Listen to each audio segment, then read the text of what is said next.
Le morning, les GG, tout sur les dessus de l'actu, les grandes gueules. Parlez beaucoup, mangez l'argent, voyagez beaucoup seulement, mais travaillez beaucoup, créez des choses, emploie des jeunes, non, non, non. Les dirigeants africains, les dirigeants sont comme ça. Les grandes gueules. Bonjour à tous, bonjour à toutes. Vous nous suivez de partout à travers le pays, donc aussi d'en dehors de la Guinée. Bienvenue à cette autre représentation des grandes gueules. Nos canaux habituels, vous pouvez réagir à cette émission GG au 8037 ou au 657 39 13 13. Ce sont les canaux habituels. Dites-nous ce que vous pensez de tous ces sujets que nous évoquons d'un moment à l'autre. C'est là une nouvelle qui ne risque pas d'envoyer du rêve aux hommes de la crête, comme suite à donner à une opération de contrôle et d'épuration du fichier censitaire du corps enseignant guinéen, lancé il y a quelques années. Le ministre Maurice Sangaré vient de dévoiler ses batteries. Alors qu'ils voient leur salaire gelé, ce sont au total 11 148 agents qui risquent la radiation pure et simple si au bout d'un sursis de 3 mois, ils ne satisfont pas aux exigences de la vérification. La mesure, on ne peut plus radicale, intervient dans un contexte particulier de négociations incertaines entre le SLEG et l'État guinéen. De quelle nécessité procède l'opération de contrôle? On pose la question ce matin. Quelles incidences en regard du contexte actuel de négociation? Nous aurons au bout du fil Dr Abadou Banobari, j'y arrive enfin, conseiller à la présidence de la République chargé de l'enseignement supérieur. Et à sa suite, au bout du fil également, vous pouvez vous l'imaginer, Monsieur Ibrahima Khalil Konaté, Kaokare, ancien ministre de l'enseignement préuniversitaire et de l'alphabétisation, dont le nom est abonné au fictif de ce recensement. On en parle avec lui, il sera un de nos invités. Cela avec mes amis de tous les matins. Aujourd'hui de l'autre côté donc du bâton sonorisé, Moussa Moïsila, bonjour. Tamba Zakari Milmono, je te dis bonjour ce matin. Tu me donnes du punch. Avec quelle histoire? Non, mais tu me donnes de l'énergie ce matin. Ah ben je suis tout heureux que ce soit le cas. Également moi.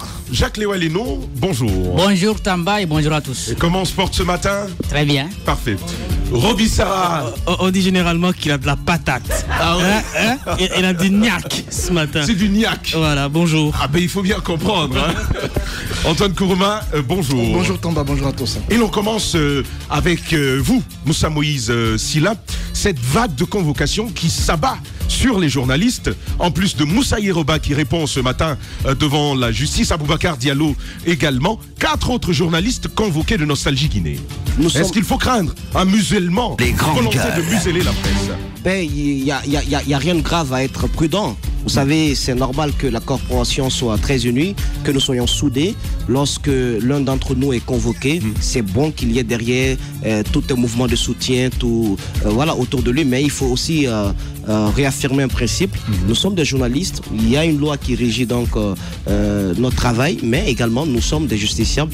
Nous ne sommes ni au-dessus ni en dessous de la loi. Donc on peut être convoqué, on peut être entendu par la justice parce que exactement c'est ce que nous réclamons tous les matins, que ce pays soit un véritable état de droit. Voilà. Maintenant, les mouvements de soutien et toutes sortes d'aides et comment je peux dire ça, d'entraide entre nous, ça permettra peut-être à la corporation d'être plus éveillée, d'avoir plus d'attention vis-à-vis de la procédure qui va être menée par ces différents auxiliaires de justice. En même temps, Moussa Moïse, cette précision, elle est très importante, oui, parce que le fait de soutenir peut présenter le journaliste comme quelqu'un auquel il ne faut pas du tout toucher. Non, ce n'est pas le message. Ce n'est pas le message. Absolument. C'est pourquoi j'ai réaffirmé ce principe. Nous pouvons être appelés pour être entendus par la justice. Nous sommes également des citoyens, quoi qu'il arrive, nous ne sommes pas au-dessus de la loi. Maintenant, les mouvements derrière, pour moi, c'est plutôt une sorte d'alerte.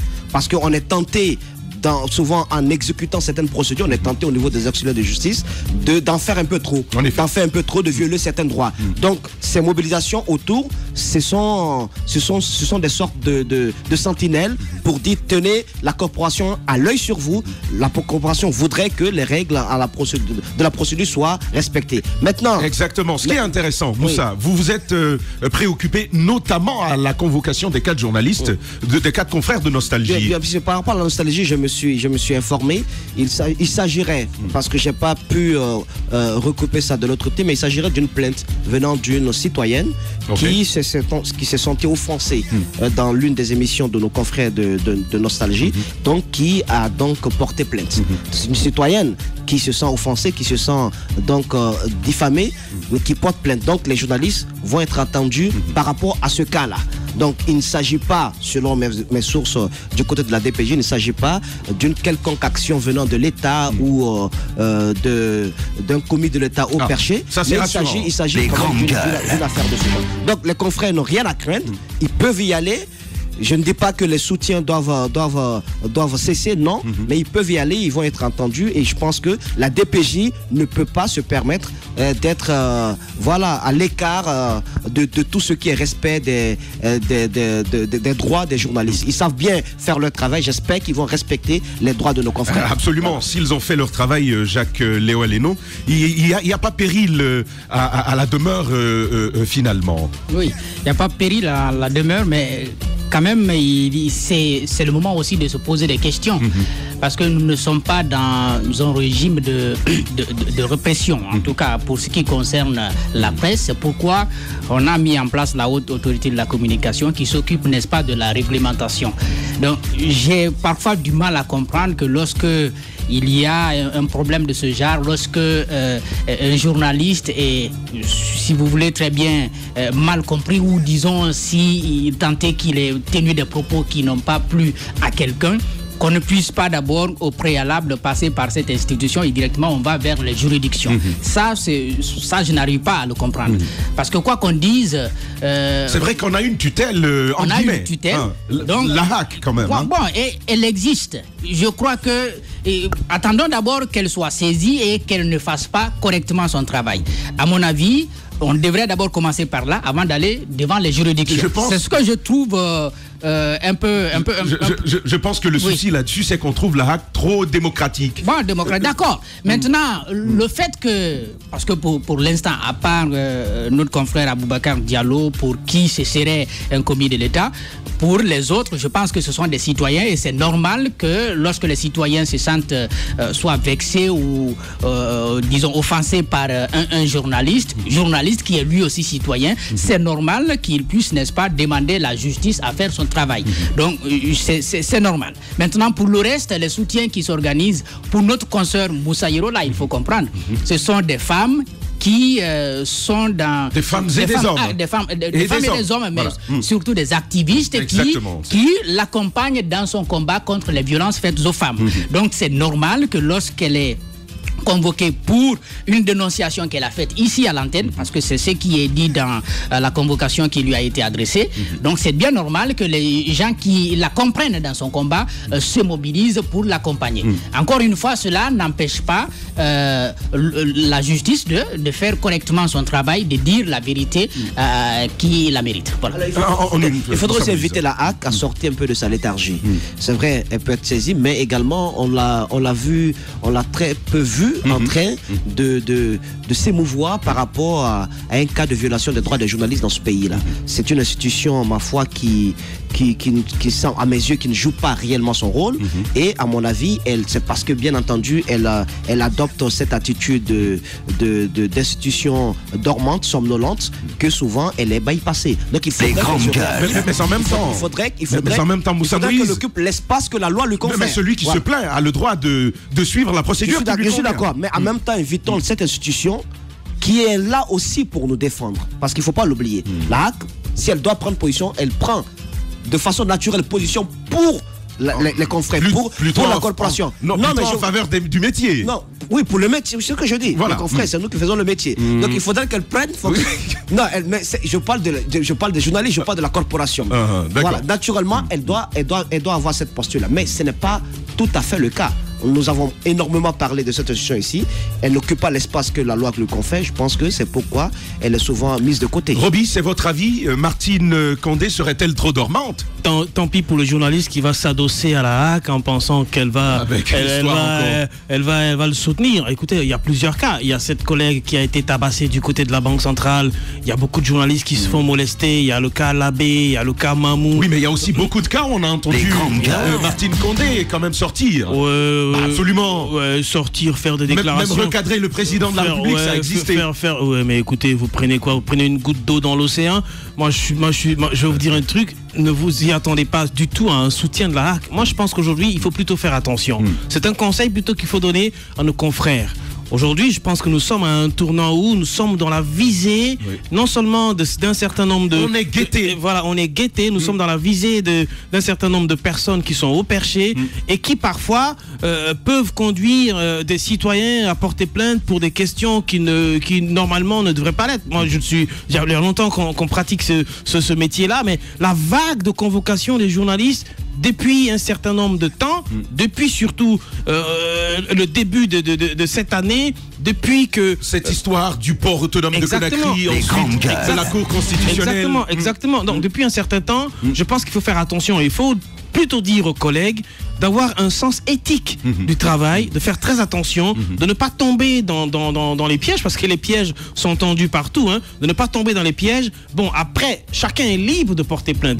Mais si la personne porte plainte, si tu as fait correctement ton travail, honnêtement, dans le sens éthique du mot, tu n'as rien à craindre.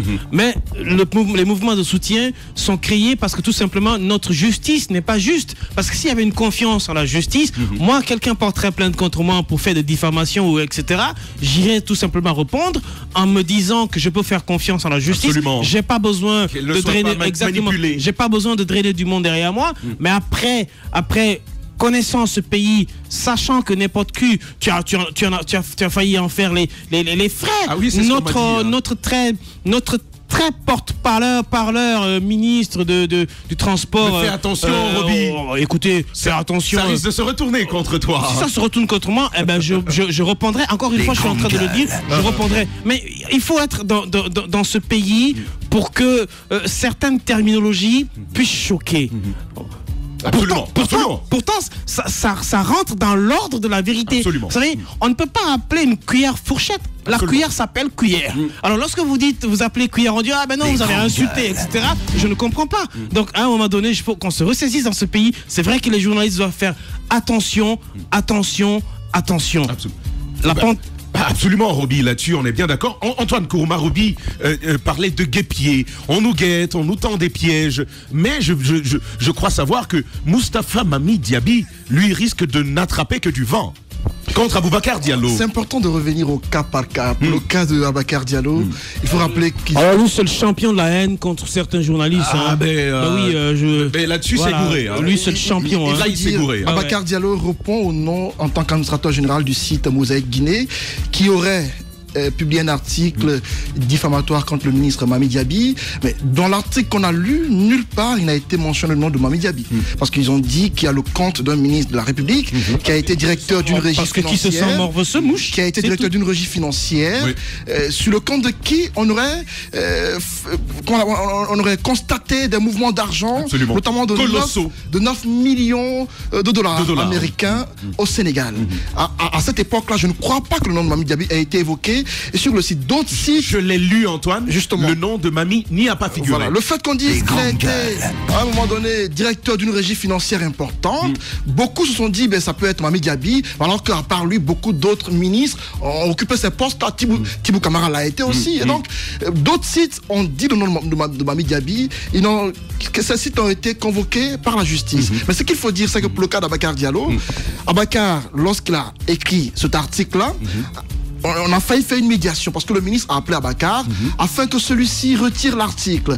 Abakar a refusé de le faire parce qu'il a dit qu'il n'a pas cité le nom du ministre. Oui. Alors, sur le coup, le ministre a convoqué un point de presse à la maison de la presse. On a tous suivi ce point de presse de 30 minutes au cours duquel il n'y a eu aucune question posée au ministre. Vous convoquez une conférence de presse au cours duquel c'est vous seul qui avez la parole. Vous expliquez la situation durant 30 minutes et vous dites je ne répondrai à aucune question de journaliste. Ah oui, ben si. Comment ça s'appelle ça?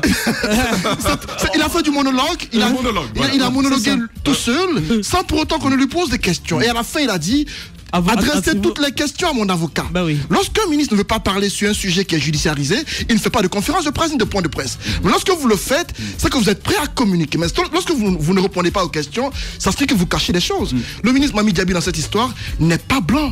Il n'est pas blanc du tout. Parce que l'explication donnée n'est pas convaincante. Il y a eu des documents attestant qu'il y a des mouvements sur son compte. Est-ce que le ministre Mamie Diaby a un compte au Sénégal? Non, mais ce qu'il a dit tout simplement, Antoine Kourouma, c'est qu'au-delà d'être ministre, avant d'être ministre, il avait un cabinet pour lequel il faisait des prestations. Il faisait des prestations et c'est ce qui lui a valu le montant colossal. Il a reconnu qu'il a un compte bancaire au Sénégal. Il a reconnu que depuis 2001, il est au Sénégal. Le ministre, lorsqu'il a fini son point de presse, il a laissé banalement 4 millions de francs guinéens aux journalistes à se partager. Lorsqu'un ministre vient à un point de presse à la maison de la presse et qu'il distribue 4 millions aux journalistes sans que ceux-ci ne lui posent des questions, posez-vous des questions sur les raisons pour lesquelles ce ministre-là donne ce montant aussi colossal aux journalistes comme transport. Beaucoup de questions, Antoine Kourouma. En tout cas, le lièvre sera levé sur cette question. On espère en tout cas que la justice veuille faire son travail. Très rapidement. Oui, très rapidement. Encore une fois, c'est là où je demande aux confrères de faire très attention. À un moment aussi solennel où vous êtes en face quasiment d'un ennemi qui veut vous abattre, je pense que même s'il vous donne quoi, il faut refuser sur le coup. Moi, c'est là où je reproche un peu à mes collègues. Mais ce que je veux dire, c'est que ce n'est même pas une explication que le ministre Mamie Diaby, j'ai lu le courrier, ce n'est pas une explication qu'il a donnée, ce n'est pas une explication sur les faits. Moi, je pense qu'il a tout simplement cherché à se blanchir dans un dossier, encore une fois. Ça n'a pas marché. Est-il concerné ou pas? Grosse question. Mais tous les articles que moi j'ai lus, à part certains sites, en tout cas les premiers articles que j'ai lus avant que son nom soit cité, parce que les premiers articles disaient simplement un ministre d'État qui a occupé un poste, un régie financier. On n'a pas dit explicitement lui. Donc c'est après, je crois que c'est après plusieurs réflexions ou après plusieurs enquêtes, d'autres collègues sont revenus avec lui son nom. Mais je pense qu'il faut faire très attention. On est dans un pays où celui qui se sent morveux se mouche. Moi, j'ai pas compris la colère, j'ai pas compris l'attitude de ministre Mamie Diaby à ce niveau-là, de convoquer une conférence de presse et après d'essayer de donner des explications qui n'ont pas tenu et de dire aux collègues: vous ne posez pas de questions, je suis blanc comme neige, je m'en vais. Et ça ressemble au père de famille qui rentre à la maison et qui dit qui est rentré chez moi, et le garçon dit: papa, j'ai rien volé. Moussa Moïse. Les grandes gueules. Je pense que le ministre Diaby aurait pu se passer de cette convocation-là, sincèrement. Absolument. Ça aurait fait moins de publicité, mauvaise publicité autour de lui. Ça aurait permis aussi à cette affaire d'être un peu en jachère, parce que tout simplement, c'est pas du tout bien pour son image, pour sa crédibilité, tout cela, que la presse en parle tout le temps. Mais il faut pas oublier qu'il y a eu une enquête sérieuse quand même qui a été menée par la CENTIF, la cellule nationale de traitement des informations financières, la Guinée, le Sénégal aussi. Absolument. Donc c'est un instrument aujourd'hui de bonne gouvernance. Il y a à boire et à manger là-bas, Moussa. Et cette cellule a accès à tous les comptes bancaires. Il suffit qu'elle en fait la demande lorsqu'elle est en train de mener une enquête. Elle recoupe les informations, elle les regroupe et elle les confie au procureur qui enclenche tout de suite une action judiciaire. Absolument. Donc ce n'est pas n'importe quoi. Moi j'estime qu'il aurait pu y avoir une autre stratégie de défense. Celle qui a été exhibée lors de la conférence de presse n'est pas du tout la bonne. Et le ministre Diaby doit comprendre qu'il n'y a rien de plus normal pour un citoyen de se poser des questions sur l'origine quand même des fonds ou de la fortune des gouvernants. Quand même, hein. Et citoyens, mais c'est la moindre des choses. 9 millions, Moussa Moïse, 9 millions de dollars. C'est notre droit d'avoir des soupçons. C'est beaucoup d'argent. Voilà. C'est le droit de tout un citoyen. C'est le droit du citoyen guinéen à un moment donné. De réclamer des explications. Alors moi, ce qui me fait rigoler, c'est qu'on est quand même dans un pays où personne ne vole, mais en même temps rien ne marche. En tout cas, tu fais bien de le dire. Jacques Léoalino, on ne peut pas ne pas en parler. Après ce courrier du greffier en chef, Le vice-président de la Cour constitutionnelle a donc rompu son silence. Moi, la question que je me pose, qu'est-ce qu'il a dit, à part les fautes qu'on relève déjà sur la première page? Bon, je vais peut-être lire 2 petits paragraphes. Il dit qu'il est très surpris. Précisons les fautes. Publication donc non, il y en a, de cette lettre par le greffier en chef. Mais il tente de donner les raisons pour lesquelles ils n'ont pas exigé ou bien ils n'ont pas tenu compte de sa présence lors de cette audience qui a été sanctionnée par cet arrêt qui fait aujourd'hui polémique. Il explique que la première personne il dit ceci: vous savez très bien que la première personne à vous interdire de venir dans la salle de délibération, c'est M. Khalifa Sall. C'était le lundi 4 septembre 2016. Depuis ce jour, nous autres membres de la Cour avons compris que vous êtes désormais au service d'un homme, Khalifa Sall, et non au service de la Cour.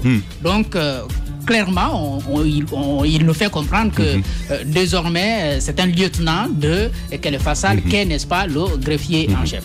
Maintenant, moi, je pense qu'il y a quand même des observations qui ont été faites par des juristes.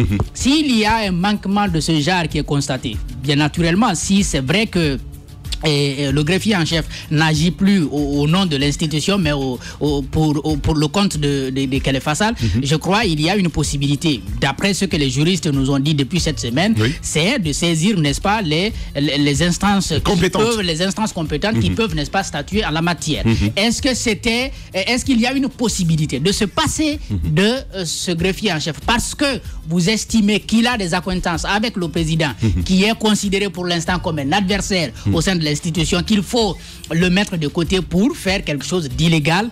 Je trouve quand même que les juristes auront des réponses adaptées à donner. Mais ce qui est sûr, d'après les analyses qui ont été faites par les juristes, je pense qu'il y a erreur de toutes les façons. Moi, en tout cas, c'est une question que je me pose, mais on va y venir tout à l'heure. Roby, ça vous inspire? Non, mais j'en appelle à la lecture, à une lecture sérieuse de mettre Zobel et Mou de ce courrier. Certainement, il va en rigoler avec ça, parce que moi, je ne peux pas comprendre que le 5 du même mois, c'est-à-dire avant le putsch, vous dites au greffe que désormais on peut se passer de toi.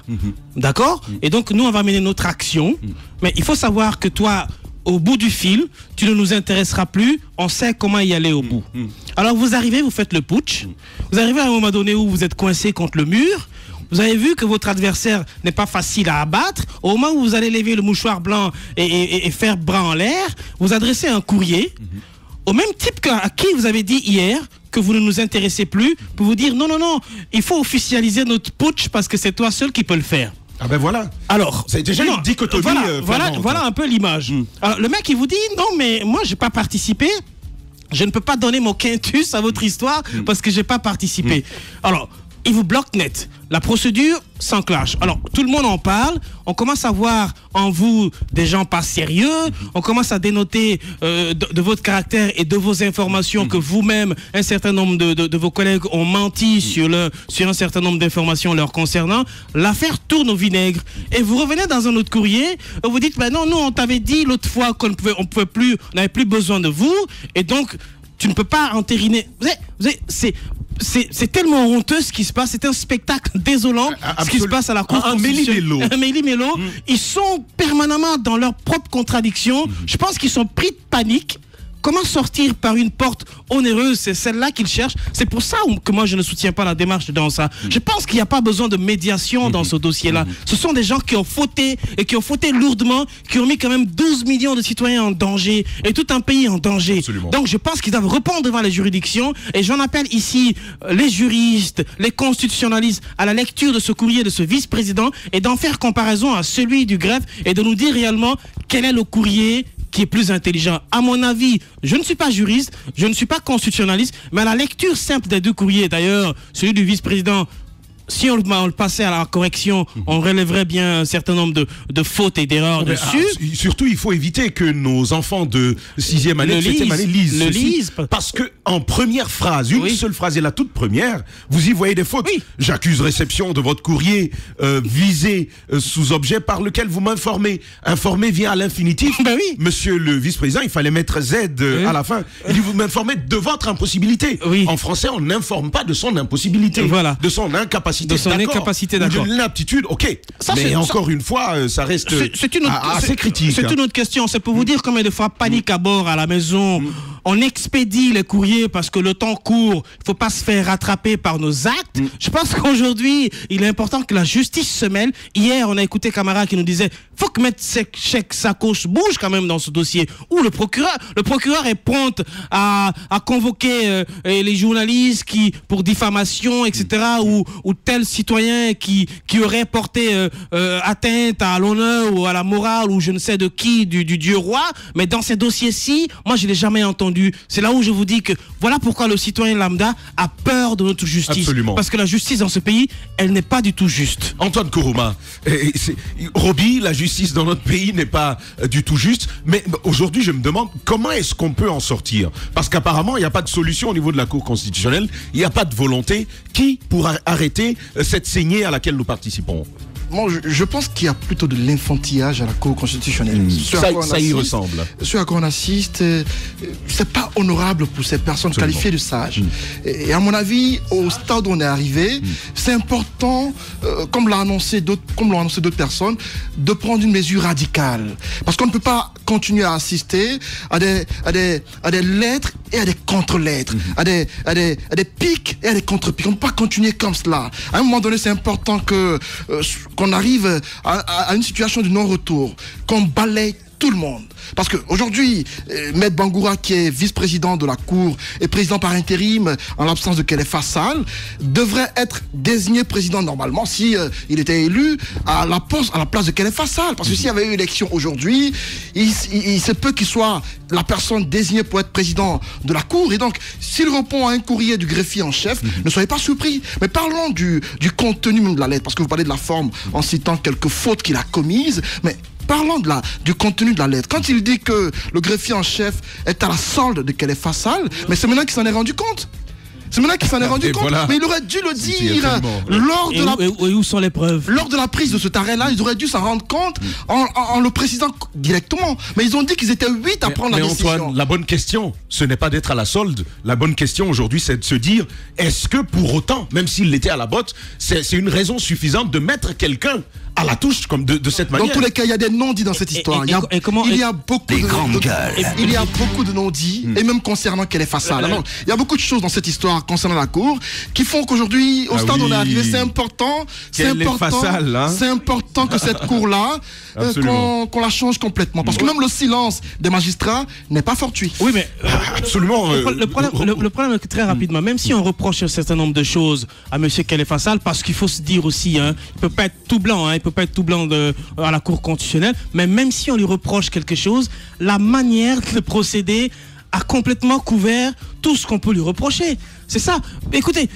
La grosse question, Roby, justement, c'est celle que vous posez, celle de la manière. Les grandes gueules, nous poursuivons ce programme. Et dans un instant, on parle naturellement avec Jacques Léo-Léno de l'orientation de certains bacheliers qui sont dans le creux de la vague, et même avec Moussa Moïse Silla aussi, au ministère des Travaux publics, l'État qui se fait toujours mauvais payeur. Et c'est tout de suite.